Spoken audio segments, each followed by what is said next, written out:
Prednosti naprave je, kot vidite, da je vertikalno postavljena, umeščena v prostor. To pomeni, da ni toliko občutljiva na sunke vetra, ker veter piha z ene strani, na eni strani poganja vetrno turbino, na drugi strani jo zaustavlja. To pomeni tudi, da lahko prenese večje obremenitve vetra in posledično, da je lahko bolj ekonomična kot te velike. Čeprav moramo biti jasni, da večja turbina kot je več energije dajo od sebe.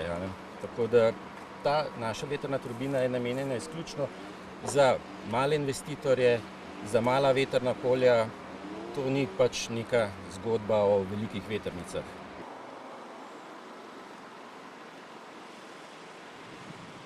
Ta naša vetrnica daje 50 kW, to pomeni 10 njih je šele pol megavata, 20 je 1 megavat.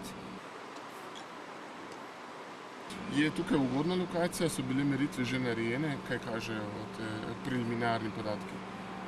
Preliminarne meritve so narejene tukaj v neposredni bližini in kažejo, da je prevetrenost zelo ugodna za postavitev vetrnih elektrarn nasploh, ker je precej višja prevetrenost, kot je 7 metrov na sekundo povprečna letna prevetrenost.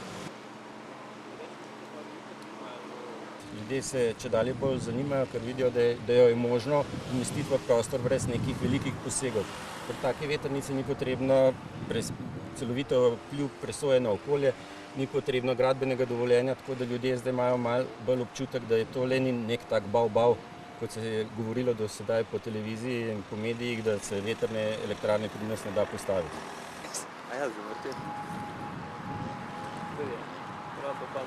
Taka vetrna turbina stane 135 000 evrov, brez davka in pa return of investment je nekje med 6,5 do 7,5 let.